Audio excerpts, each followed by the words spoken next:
cuando recorrí las tranquilas y pintorescas playas de la costa oeste del norte de Francia, para documentarme para este libro y los documentales relacionados, me resultó sorprendentemente difícil imaginar que fueran el escenario del memorable e inolvidable desembarco de Normandía. Las hermosas arenas se conocen como la Côte de Nacre, que se traduce poéticamente como la costa de nácar, y las playas están inundadas de recuerdos conmovedores de ese día auspicioso e histórico, cuando miles de tropas aliadas desembarcaron el 6 de junio de 1944.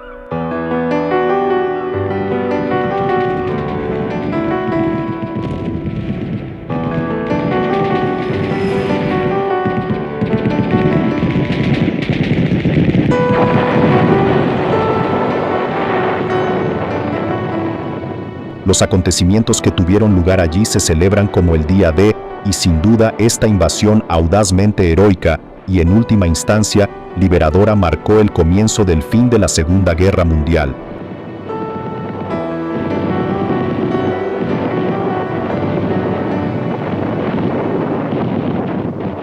Desde septiembre de 1939, cuando estalló la guerra, para los aliados la victoria y la perspectiva de la paz eran un sueño lejano y a menudo incierto, en algún lugar del futuro, mientras Adolf Hitler y su eje del mal se hacían con el poder en toda Europa.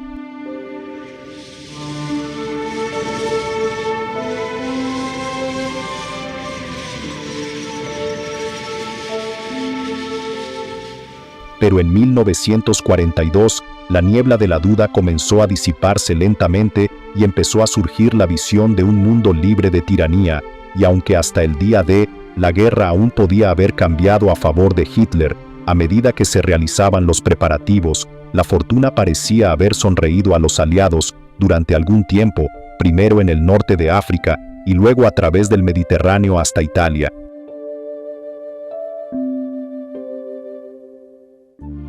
Antes de Alamein nunca tuvimos una victoria, después de Alamein nunca tuvimos una derrota. El primer ministro Winston Churchill pronunció estas palabras después de que el octavo ejército británico triunfara contra Erwin Rommel en la segunda batalla de El Alamein.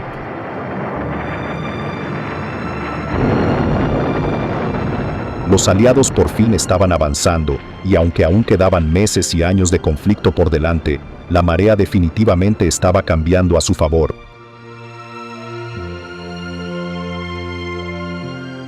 Aunque los acontecimientos del norte de África se han tratado en detalle en capítulos anteriores, vale la pena dedicar un momento a echar un breve vistazo atrás, ya que los protagonistas clave del desembarco del día D ya estaban emergiendo. Esto nos da la oportunidad de descubrir un poco más sobre los antecedentes de los notables héroes de la Operación Overlord, que desempeñaron un papel tan importante en el desembarco de Normandía. La primera batalla de El Alamein distó mucho de ser decisiva. Las fuerzas aliadas lucharon contra los alemanes del 1 al 27 de julio de 1942, y el resultado fue un empate que se saldó con unas 13.000 bajas aliadas.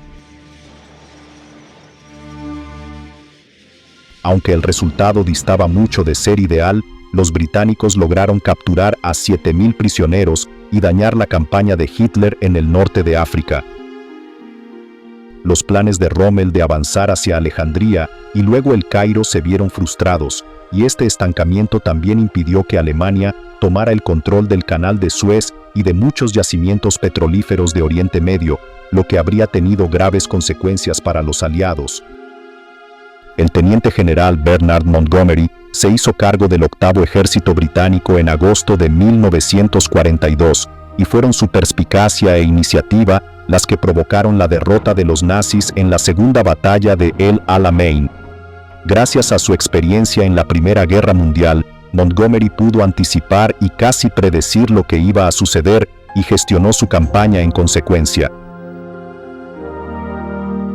Afortunadamente para Montgomery, el apoyo aéreo que recibió fue excepcional en comparación con el de la Luftwaffe alemana y la Regia Aeronáutica italiana, que en lugar de apoyar a sus tropas terrestres, se vieron envueltas en combates aire-aire. En total, las bajas aliadas fueron menos de la mitad de las sufridas por los alemanes, que representaron el 30% de los hombres de Rommel, y este no tuvo más remedio que retirarse, trasladando al resto de su ejército a Túnez, donde se podían tomar mejores medidas defensivas. Winston Churchill describió de forma memorable la batalla de El Alamein, que duró 14 días, desde el 23 de octubre hasta el 5 de noviembre de 1942, como no el final, ni siquiera el principio del final, sino quizás el final del principio, y sin duda fue el punto en el que los aliados emprendieron el camino hacia la victoria, con los pintorescos personajes de Rommel, Churchill y Montgomery adquiriendo una valiosa experiencia.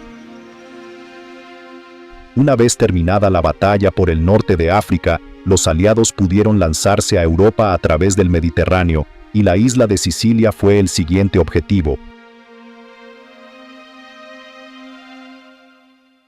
La invasión aliada, cuyo nombre en clave era Operación Husky, fue una combinación de guerra anfibia y aérea con el objetivo de eliminar tanto la Fuerza Aérea como la Marina sicilianas, lo que daría a los aliados acceso a todo el Mediterráneo.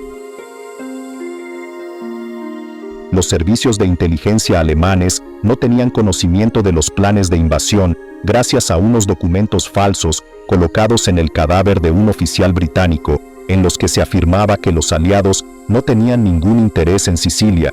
Los documentos afirmaban que el siguiente objetivo de la invasión sería Grecia, por lo que la mayor parte de las defensas alemanas fueron reubicadas. Los paracaidistas fueron los primeros en invadir, justo después de la medianoche del 9 de julio de 1943, pero debido a los fuertes vientos, muchos aterrizaron a kilómetros de su destino y en el orden equivocado, aunque la confusión resultó ser muy positiva.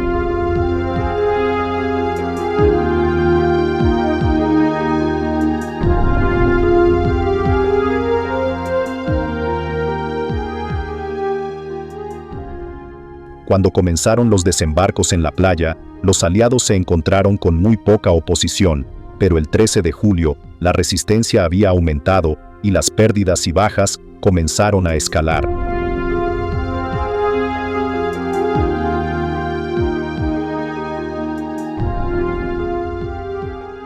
El notable general estadounidense George Patton, que era el comandante del Séptimo Ejército de los Estados Unidos, y tan franco como Montgomery, capturó la capital, Palermo, lo que demostró tanto a los italianos como a los alemanes que Sicilia había caído, y estos se retiraron rápidamente. Las fuerzas de Hitler lograron evacuar toda la guarnición de Messina, y dado que los aliados eran superiores en ese momento en el aire y en el mar, la rápida evacuación de Alemania supuso un duro golpe, ya que no habían sabido aprovechar la situación. Ahora el encargado de controlar a Montgomery y Patton era el general Dwight D. Eisenhower, y su tarea no era nada fácil. A medida que el avance por Italia se ralentizaba, las tensiones entre Montgomery, Patton y otro estadounidense, el general Omar Bradley, se intensificaron, y Eisenhower tuvo que emplear toda su habilidad diplomática para evitar que estallara una guerra entre sus generales antes de que pudiera comenzar la lucha contra Hitler y el empujón final hacia la victoria.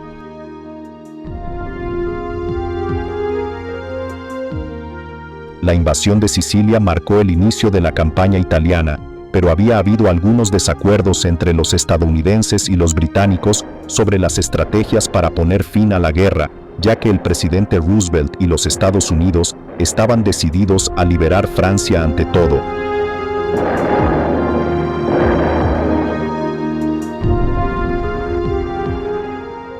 Sin embargo, Winston Churchill creía que había que ocuparse de Italia y sacarla de la guerra lo antes posible. A medida que los aliados luchaban lentamente en Italia, a lo largo de 1943, los planes para una invasión a gran escala de la Europa ocupada por los nazis cobraron impulso.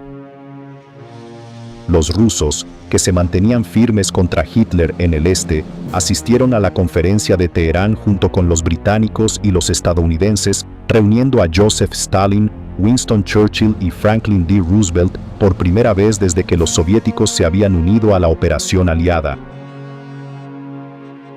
Había llegado el momento de poner en marcha la estrategia definitiva para derrotar a Adolf Hitler, comenzando con la invasión de Francia, cuyo nombre en clave era Operación Overlord, y Dwight D. Eisenhower fue una vez más el hombre elegido para asumir el mando como comandante supremo. Para que la misión tuviera éxito, necesitaría recurrir a la experiencia de personas como Montgomery y Patton, aunando las distintas personalidades, y como se eligió las playas de Normandía como lugar para el desembarco del día D, había mucho que hacer en poco tiempo.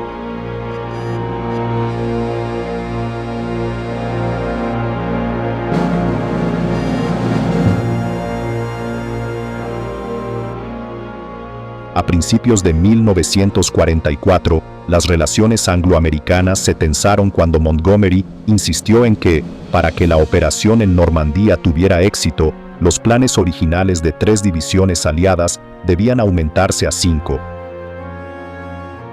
Esto sin duda limitaría los planes estadounidenses para que la operación Anvil desempeñara un papel importante en la invasión. Eisenhower estaba interesado en crear una distracción con un ejército del Mediterráneo que desembarcara en la Costa Azul, en el sur de Francia, pero Churchill y los británicos se opusieron firmemente a ello y consideraron que si se concentraban los recursos en Italia, Roma caería antes en manos de los aliados. Churchill incluso escribió al presidente Roosevelt pidiéndole que muchos de los buques de desembarco, más conocidos como LST, se transfirieran de la Operación Anvil a la Operación Overlord. Esta disputa continuó durante algún tiempo hasta que los acontecimientos de finales de abril de 1944 quitaron el asunto de las manos de los aliados, y nuestra historia del día D comienza en serio. La preparación sería clave para que la invasión de Normandía tuviera éxito. La zona de desembarco de 50 millas de largo tendría que dividirse en secciones si se quería establecer rápidamente una cabeza de playa con puertos adecuados, lo que permitiría a los aliados acceder rápidamente al corazón de la Francia ocupada. Se decidió que las divisiones del ejército estadounidense desembarcarían más cerca de Cherburgo, en las playas con los nombres en clave Utah y Omaha, mientras que los británicos y canadienses lo harían en las playas Gold, Juno y Sword a lo largo del tramo de costa que conduce a Caen. Los ensayos para la invasión eran fundamentales y los estadounidenses, que debían desembarcar en la playa de Utah, participaron en una misión de entrenamiento con el nombre en clave de Ejercicio Tigre. Se seleccionó un tramo similar de la costa de Devon, en Slapton Sands, donde se puso a prueba a 30,000 soldados, pero entonces se produjo una catástrofe. Las lanchas rápidas alemanas de Cherburgo atacaron y torpedearon 5 barcos de desembarco, lo que supuso un duro golpe tanto para la Operación Overlord como para la Operación Anvil.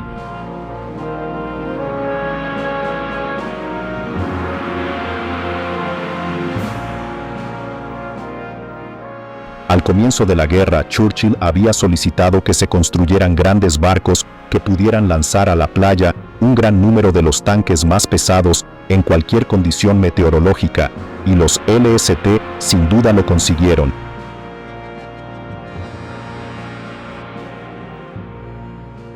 Pero las pérdidas en Slapton supusieron el aplazamiento de la Operación Anvil para poder prestar todo el apoyo posible al día D, y con 700 hombres perdidos, el desastroso ensayo fue también una tragedia humana.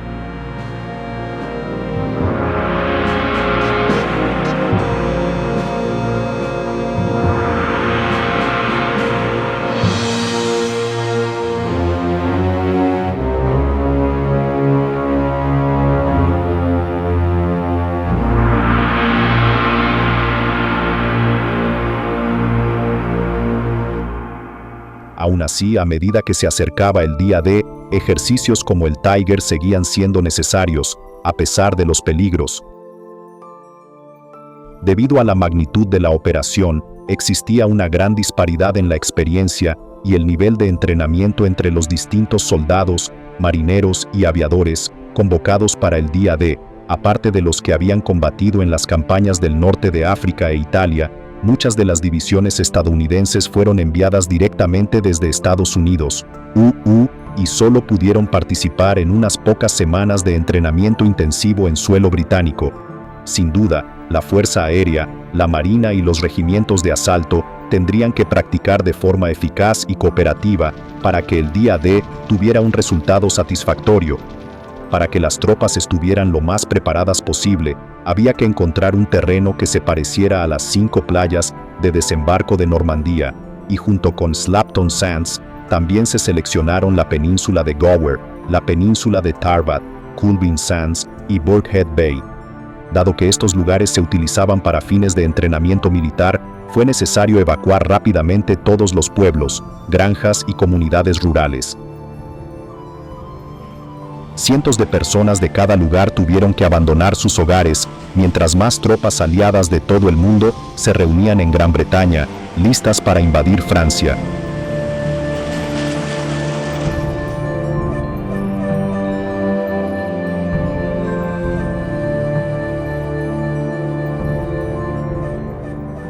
En poco tiempo, la costa sur se convirtió en una enorme zona de entrenamiento y embarque, con todas las eventualidades previstas durante abril y mayo. Además de hombres, se necesitaban grandes cantidades de municiones y vehículos militares, pero lo más importante de todo era que cada movimiento que se realizara debía mantenerse en secreto. Hitler y sus generales sabían perfectamente que el ataque era inminente, pero una de las cosas más sorprendentes del día D fue la forma en que la contrainteligencia aliada logró mantener en secreto los detalles de la invasión. Esto fue crucial para el éxito de la Operación Overlord, y se dedicó tanta atención a la planificación de esta parte del proceso como a la organización del desembarco propiamente dicho. Se introdujo un sistema de gran alcance llamado Bigot, para controlar quién tenía toda la información sobre la Operación Overlord, y el número de oficiales Bigot se redujo al mínimo para evitar cualquier fuga de información.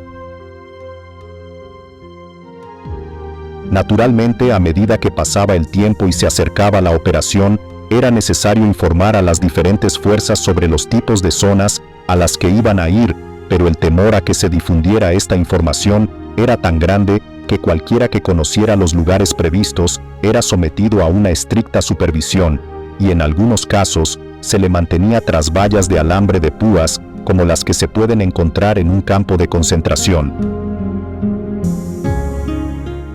En el Cuartel General Supremo de las Fuerzas Expedicionarias Aliadas, también conocido como SHAEF, los desastrosos acontecimientos de Slapton Sands les habían dado un motivo inesperado de preocupación, ya que 10 oficiales, Bigot, se encontraban entre los 700 hombres que perdieron la vida a lo largo de la costa de Devon. Se ordenó una misión agotadora a gran escala para encontrar a los 10 oficiales, ya que existía la posibilidad de que llevaran consigo documentos del Bigot, o, lo que era peor, de que hubieran sido capturados e interrogados por los alemanes. Finalmente, se encontraron los 10 cadáveres, y el SHAEF pudo continuar con la Operación Overlord, con la seguridad de que sus secretos no se habían visto comprometidos. Pero este no fue ni mucho menos el único susto con el que tuvieron que lidiar. Un general de división estadounidense estaba disfrutando de unas copas en un hotel de Londres, y sin pensarlo, se quejó de que no podría recibir suministros hasta el 15 de junio, después de la invasión. Huelga decir que fue devuelto a Estados Unidos muy rápidamente. Y no solo fueron las conversaciones descuidadas lo que preocupó al SHAEF. En los días previos al D, una repentina ráfaga de viento se llevó 12 copias de los documentos Bigot de una oficina de Whitehall, y los agentes de seguridad tuvieron que arriesgarlo todo para esquivar el tráfico y recogerlas. Luego, como si el clima no fuera suficiente, una preocupante coincidencia pareció surgir en los 33 días previos al día D. Las palabras relacionadas con la operación eran respuestas a las pistas de los crucigramas del periódico Daily Telegraph. Aparecieron los nombres de las playas de desembarco, Utah y Omaha, así como Neptune, que era el nombre en clave de todas las operaciones navales involucradas, junto con Mulberry, los puertos artificiales que se planearon para las playas de Normandía, pero lo más preocupante de todo fue la pista Big Wig, cuya respuesta era Overlord. Inmediatamente se detuvo al profesor jubilado que había elaborado las pistas para interrogarlo, ya que se sospechaba que era un espía nazi que estaba pasando información a los alemanes. Sin embargo, convenció al MI5 de su inocencia, y esto ha pasado a la historia como una de las coincidencias más extrañas de la Segunda Guerra Mundial.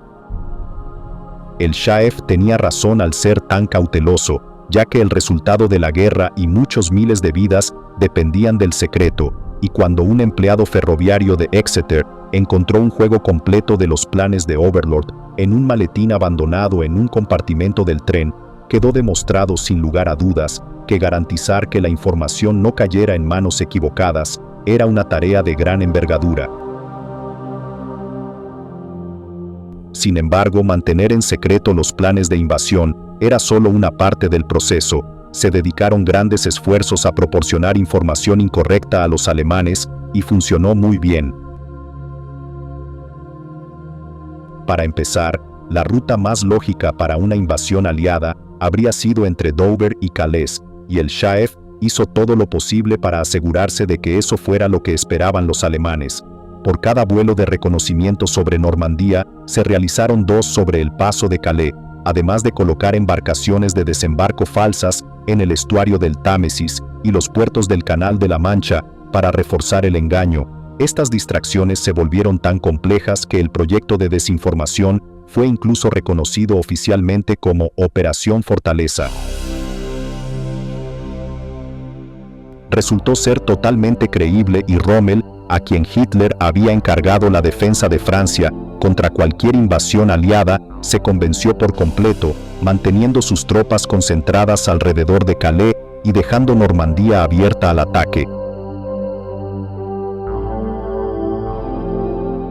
A medida que se acercaba el día D, también era esencial informar a la resistencia francesa de que la fuerza de invasión estaba en camino.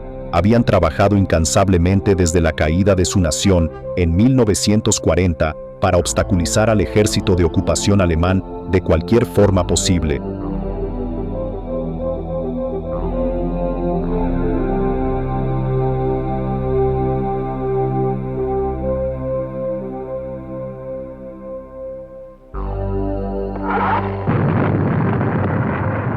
Hello, forces.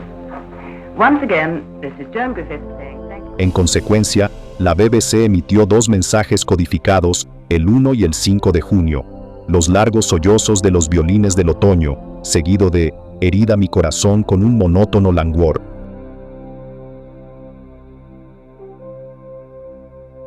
Lejos de ser un secreto, el jefe de la inteligencia alemana había sido advertido del significado de estas extrañas palabras, pero cuando se le informó a Rommel, este consideró absurdo que los aliados anunciaran sus planes de operación por radio y lo descartó como parte de una elaborada estrategia de desinformación.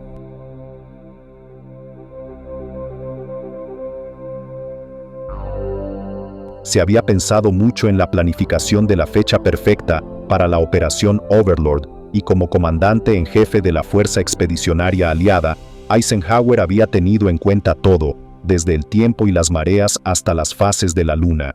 La luna llena sería esencial para la iluminación, junto con una marea viva, y inicialmente se fijó el 5 de junio. Sin embargo, cuando el tiempo se volvió inusualmente tormentoso, los aliados se enfrentaron a una decisión increíblemente difícil. Eisenhower sabía que si posponía la operación más de un día, habría que esperar 2 semanas para que las condiciones volvieran a ser las adecuadas. Ya se habían producido muchos sustos y ¿quién podía asegurar que sería posible mantener sus planes en secreto ante los alemanes durante otras 2 semanas? Además, ahora se planteaba el problema de los miles de hombres que ya estaban a bordo de sus barcos, preparados para la misión, y no solo sería difícil desembarcarlos sin que se notara, sino que también habría que alojarlos hasta que la invasión pudiera llevarse a cabo según lo previsto.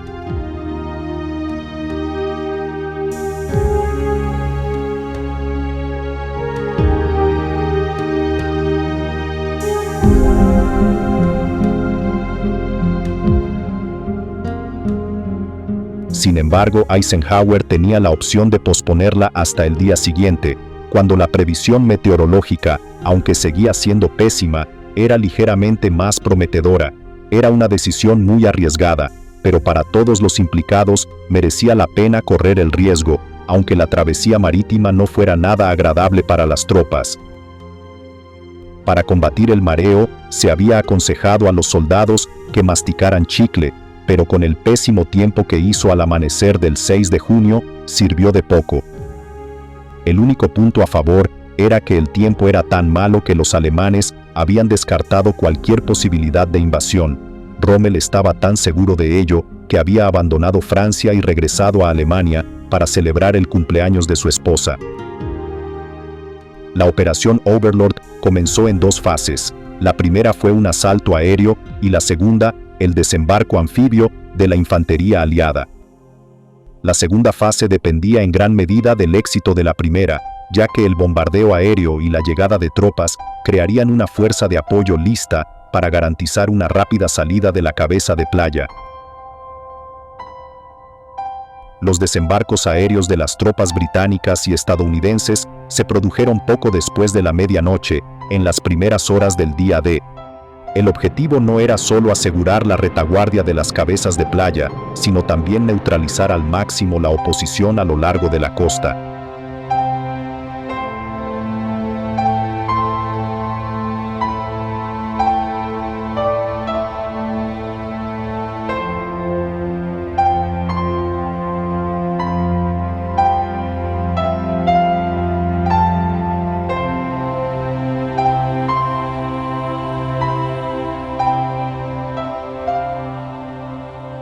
Era estratégicamente vital capturar dos puentes al norte de la ciudad de Caen, en el extremo británico y canadiense de las playas de desembarco, ya que proporcionaban a los alemanes la oportunidad de atacar desde el interior. Además, era necesario asegurar los puentes intactos, ya que eran necesarios para una salida fluida de la cabeza de playa. El más famoso de los cruces se llamaba originalmente Puente de Bénouville, ya que cruzaba el canal de Caen, pero hoy se conoce como Puente Pegasus, porque fue allí donde la 6ª División Aerotransportada Británica, dirigida por el mayor John Howard, obtuvo su primer éxito del día D, tras aterrizar sus planeadores Horsa de madera perfectamente en el objetivo. El cambio de nombre se debió a que Pegaso, el orgulloso caballo alado, era la insignia de la 6ª División Aerotransportada, responsable de liberar la primera de las ciudades francesas en Bénouville, poco después de ganar la batalla por el puente Pegasus.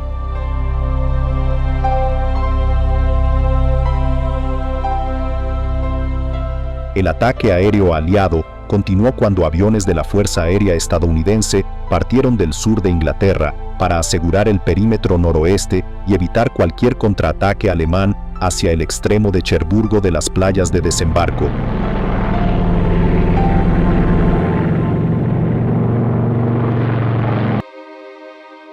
Como parte de las defensas alemanas, Rommel había inundado tantas zonas como había podido que pudieran ser adecuadas para el aterrizaje de paracaidistas y también había esparcido cientos de minas que se conocían popularmente como espárragos de Rommel. A menudo, los que tenían la suerte de evitar los temidos espárragos se ahogaban bajo el peso de sus pesadas mochilas en los densos pantanos que Rommel había creado. Durante meses, los planificadores del día D tuvieron que esforzarse por encontrar las mejores playas de desembarco en Normandía, y la invasión debía comenzar en el tramo más occidental de la costa, Utah, que se extiende a lo largo de unas 3 millas y se encuentra entre Pupeville y la Madeleine. Cuando los barcos de tropas aliados comenzaron a reunirse, el tiempo que había hecho el viaje tan incómodo para las tropas resultó ser extremadamente fortuito, ya que los U-boats alemanes, enviados desde Cherburgo, tuvieron que regresar al puerto. Esto proporcionó a los 30.000 soldados estadounidenses y 3.500 vehículos que estaban en posición a las 2 de la madrugada y listos para luchar al amanecer, un camino casi despejado hacia la zona.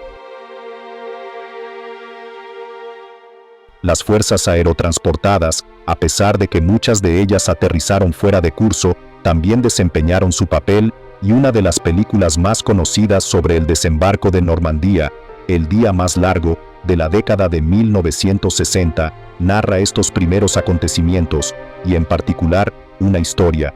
A poca distancia de la playa de Utah se encuentra la encantadora ciudad de Sainte-Mère-Église. En las primeras horas del día D, 13,000 paracaidistas saltaron desde el cielo. Uno de ellos era el soldado John Steele, que pasó a la historia por su desafortunado aterrizaje. El paracaídas de Steele se enredó en el fino campanario de la imponente iglesia, dejándolo colgado sin poder hacer nada. Durante 2 horas consiguió aguantar colgado, fingiendo estar muerto, pero los alemanes finalmente detectaron el movimiento y lo hicieron prisionero.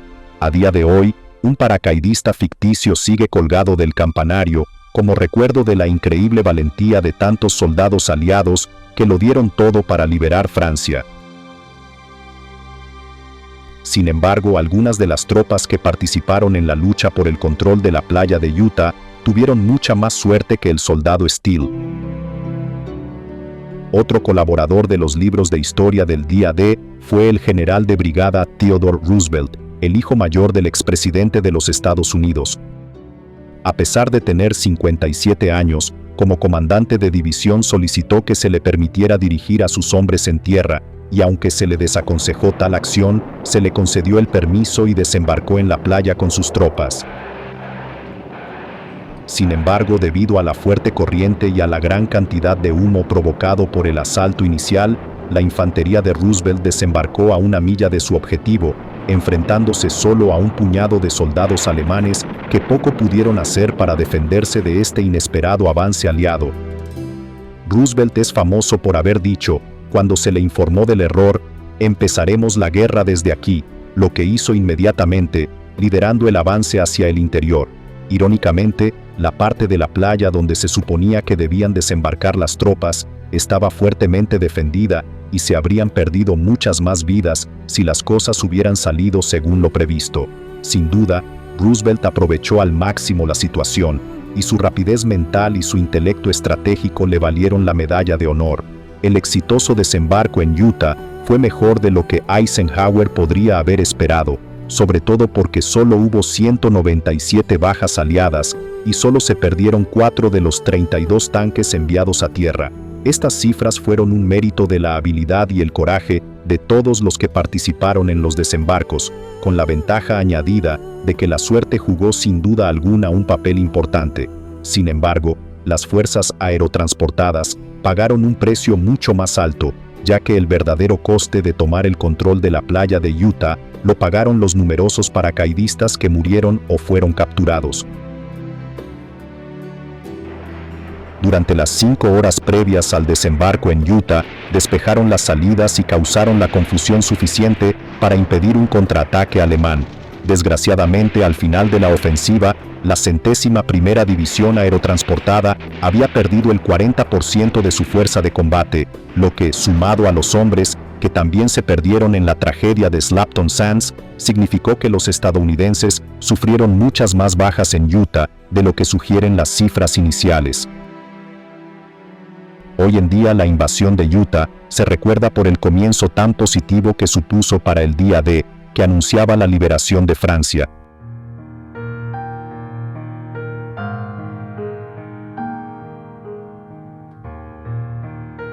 Hay muchos monumentos dignos de orgullo a lo largo de este tramo tan significativo de la playa, y el popular Museo del Desembarco de Utah Beach es un lugar maravilloso para visitar, especialmente para aquellos que quieran conocer de primera mano los increíbles acontecimientos de aquella mañana de junio de 1944.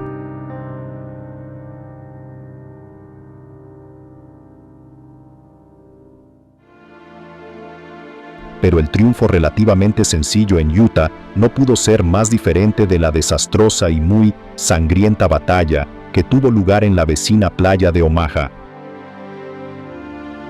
El objetivo de las tropas estadounidenses era asegurar un tramo de costa de 8 kilómetros que acabaría conectando con el desembarco de las fuerzas británicas en Gold Beach, en el pero justo cuando todo iba a favor de los que desembarcaban en Utah, ocurrió exactamente lo contrario a los que se dirigían a Omaha.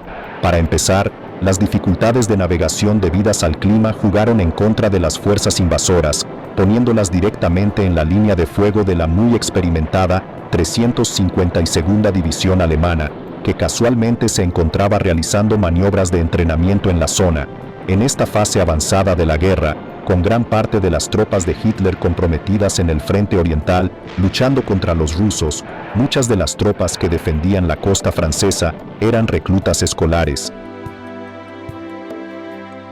Además de la desgracia de encontrarse ante una posición fuertemente defendida, un error en el desembarco tuvo consecuencias aún más desastrosas cuando 29 tanques fueron liberados de sus lanchas de desembarco demasiado pronto, lo que provocó que 27 de estos vehículos de apoyo esenciales, junto con sus tripulaciones, se hundieran, dejando a los hombres que clamaban por llegar a tierra aún más vulnerables al fuego enemigo.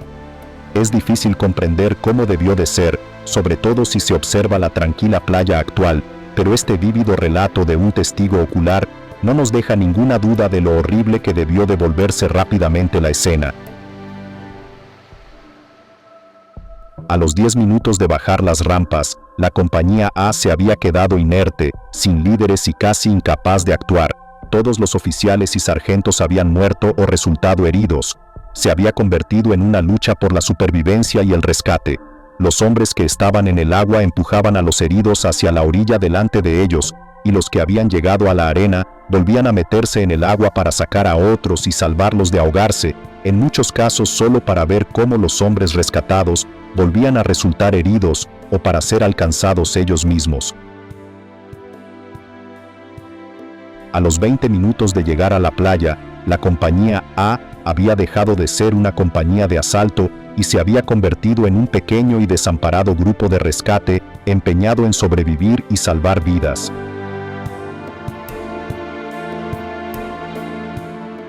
Aún así, el espíritu de lucha de aquellos valientes estadounidenses brilló con fuerza, y a medida que las compañías que se habían separado se reagrupaban, mientras los rangos inferiores daban un paso al frente para sustituir a sus comandantes caídos, se avanzaba de forma lenta pero segura.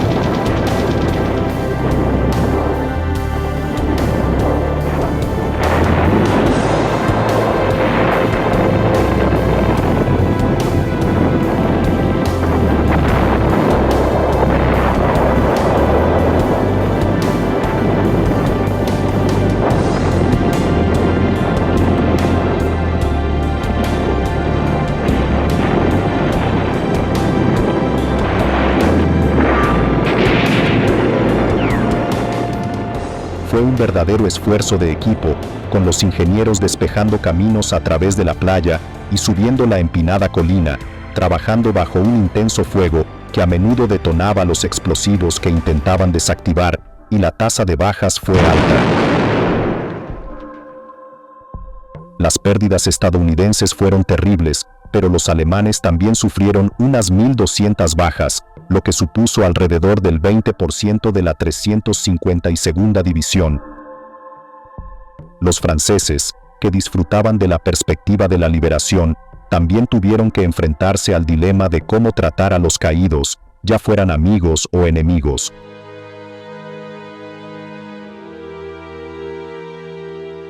Huelga decir que, tras haber sido oprimidos por los alemanes desde 1940, llevó algún tiempo que se instaurara un espíritu de paz y reconciliación, pero si hoy visitas los cementerios a lo largo de la costa de Normandía, verás cómo finalmente se encontró una solución digna para este problema.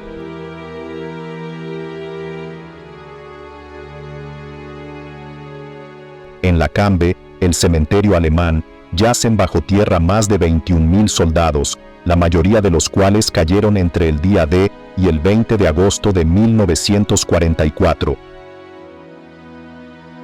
Cada pequeña plaza conmemora hasta 4 hombres, algunos de ellos poco más que niños, y la gran cantidad de sombrías cruces de piedra negra dan testimonio de la trágica pérdida de vidas que sufrieron todas las partes durante la Segunda Guerra Mundial.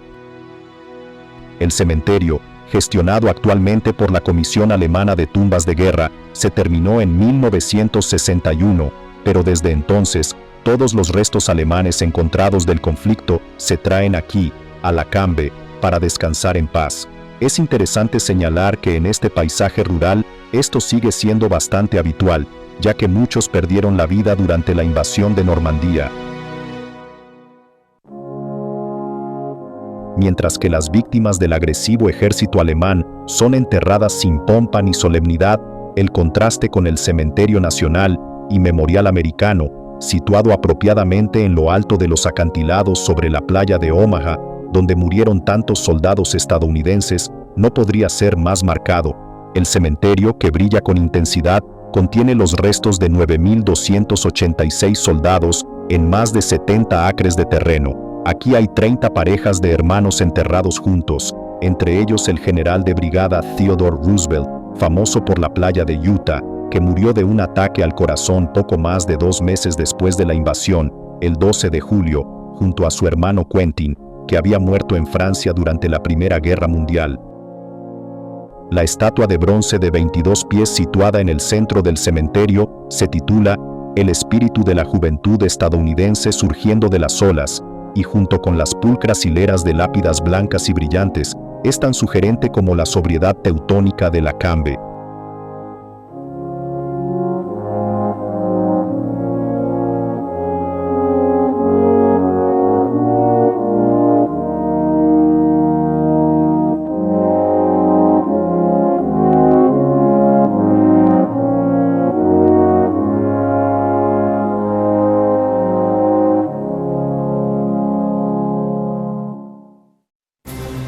Además de encargarse de tomar las playas de Utah y Omaha, a los estadounidenses también se les asignó la tarea de atacar Pointe du Hoc, un promontorio estratégico bajo control alemán. Se creía que en la cima había una gran batería de artillería que podía suponer una amenaza importante para las fuerzas de desembarco al llegar a la costa. El plan consistía en que el segundo batallón de Rangers desembarcara al pie del acantilado de 30 metros de altura y subiera a la cima, donde destruirían la batería de artillería que tenía las playas de Omaha y Utah dentro de su alcance de fuego. Bajo el mando del coronel James E. Ruder, los valientes Rangers lucharon con ahínco bajo un feroz ataque para llegar a la cima, mientras que los alemanes, desde su elevada posición, tenían una clara ventaja.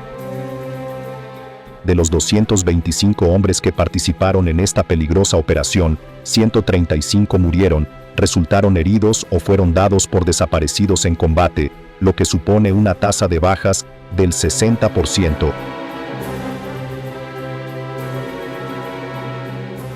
Para colmo de males, los Rangers supervivientes que lograron llegar a la cima descubrieron que las esperadas armas pesadas no estaban por ninguna parte. Finalmente, las armas fueron encontradas a cierta distancia, en un huerto de manzanos sin vigilancia, y destruidas inmediatamente.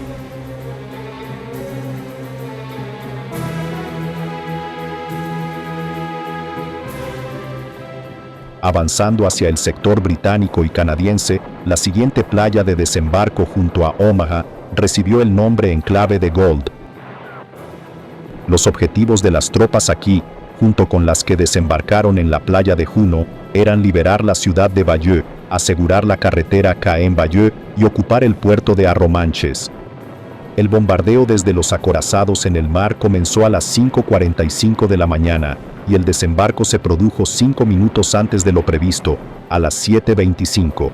Al igual que había ocurrido en Omaha, hubo dificultades para desembarcar los tanques asignados debido a las condiciones meteorológicas, y tuvieron que lanzarse antes de lo previsto debido al fuerte oleaje, lo que provocó que una docena de ellos se hundieran antes de llegar a la costa. Aunque las tropas encontraron una fuerte resistencia en las primeras horas, lograron romper las líneas alemanas con unas 400 bajas, en comparación con los miles de vidas perdidas en Omaha.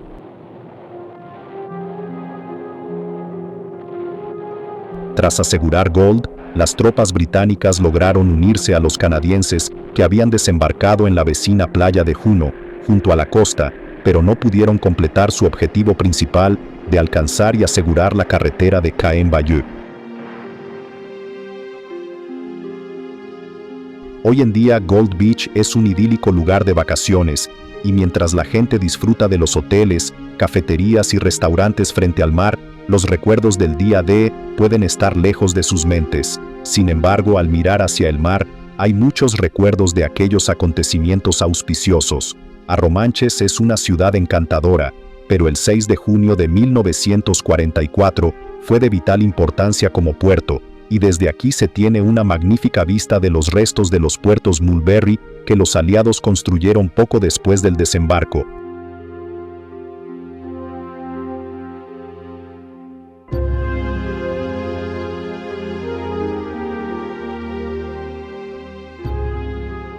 Al planificar la operación Overlord, los aliados se dieron cuenta rápidamente de que tanto el sector estadounidense como el británico necesitarían puertos para transportar suministros una vez que se hubieran asegurado las playas. Port en Bessin se encontraba entre los dos sectores, pero simplemente no era lo suficientemente grande como para manejar todo el equipo que se necesitaría a gran velocidad. Así que se concibió la idea de construir puertos flotantes, compuestos por piezas que pudieran ser remolcadas a través del Canal de la Mancha tras la fuerza de invasión. Los dos puertos se construyeron en el extremo más alejado de la playa de Omaha y en Arromanches, con los nombres en clave Mulberry A y Mulberry B, respectivamente, y eran sorprendentemente grandes, de un tamaño similar al del puerto de Dover. Cada una de estas construcciones temporales requirió 600,000 toneladas de hormigón, además de unos 16 kilómetros de carreteras flotantes para hacer frente al flujo de tráfico. Desgraciadamente, el Mulberry A estadounidense quedó destrozado por el mal tiempo, con una fuerte tormenta el 19 de junio, lo que supuso un importante revés.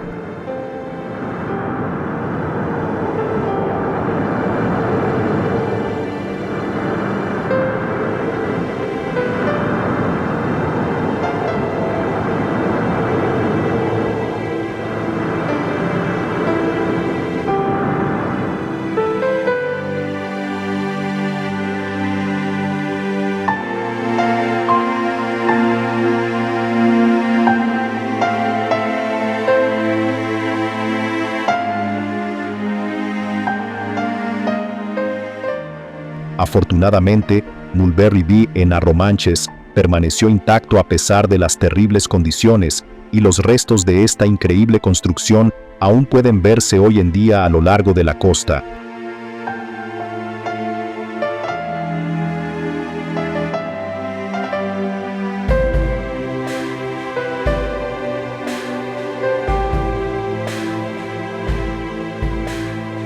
Mulberry B demostró ser increíblemente eficiente y se utilizó para desembarcar a más de 2,5 millones de hombres, 500,000 vehículos y 4 millones de toneladas de suministros absolutamente cruciales. Con el nombre de Port Winston, fue tan firme y fiable como el primer ministro británico del que tomó su nombre. Volviendo a las playas de la invasión, nuestra siguiente parada es Juno, donde se rodaron algunas de las imágenes más increíbles del 6 de junio de 1944. Curiosamente, había alrededor de 50 equipos de cámara grabando todos los desembarcos del día D, lo cual es una cifra asombrosa, sobre todo teniendo en cuenta que se enfrentaban a los mismos peligros que las tropas que filmaban. En Juno, los soldados de la Tercera División canadiense habían sido seleccionados para avanzar hacia uno de los tramos más fuertemente defendidos de la costa de Normandía. El bombardeo previo de esta zona fue de poca ayuda para las tropas, ya que la Fuerza Aérea no había logrado causar daños significativos, y el ataque naval avanzado, que duró 1 hora y media, solo destruyó un pequeño porcentaje de los búnkeres alemanes. No obstante, aproximadamente 1 hora después del desembarco, los canadienses habían despejado la línea costera alemana, pero habían sufrido numerosas bajas. Sin embargo, al atardecer habían avanzado varios kilómetros hacia el interior y habían asegurado la ciudad de Saint-Aubin-sur-Mer. El asalto final de los aliados se produjo en la playa Sword, tras el de Juno. Sword era la playa más oriental de todas y se encontraba a solo unos kilómetros de Caen, por lo que asegurar esta ciudad clave era un objetivo primordial para la colaboración de la Tercera División de Infantería Británica y la 27ª Brigada Blindada que desembarcaron aquí. A diferencia de las playas de Omaha y Gold, aunque estaba muy minada, la resistencia en la playa fue mínima, pero la zona de desembarco, relativamente pequeña y concentrada, combinada con la rápida marea entrante, hizo que la operación se volviera muy peligrosa a medida que miles de hombres y equipos llegaban a la costa. A medida que las tropas avanzaban hacia el interior, la resistencia se hizo más fuerte y no tardó mucho en llegar la 21ª División Panzer alemana a Sword desde Caen, y los aliados tardaron hasta la noche en neutralizarla. Sin embargo, este conflicto cada vez más intenso impidió llegar a Caen según lo previsto, y los dos grupos de infantería aliada se quedaron estancados en las afueras de la ciudad.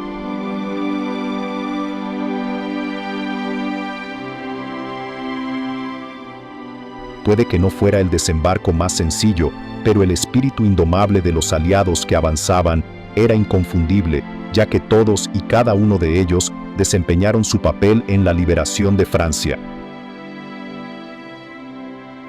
Una de las historias más increíbles que se cuentan sobre los acontecimientos en la playa de Sword es la del gaitero Bill Millin, del primer servicio especial de Lord Lovat.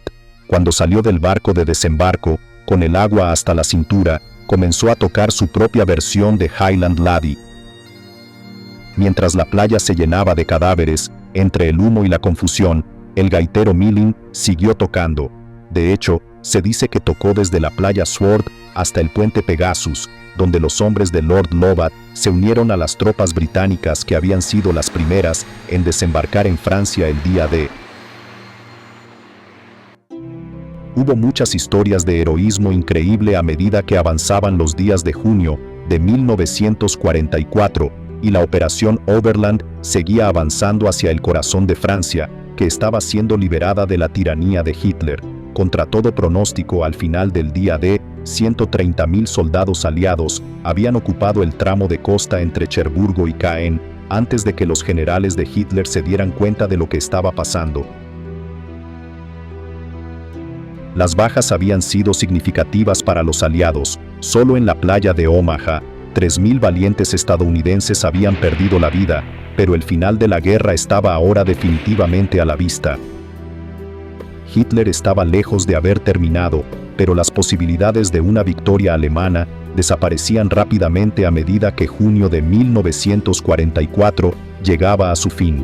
La moral de los aliados estaba por las nubes, y gracias al éxito del día D, el sueño de restaurar la paz en un mundo libre estaba un poco más cerca de hacerse realidad.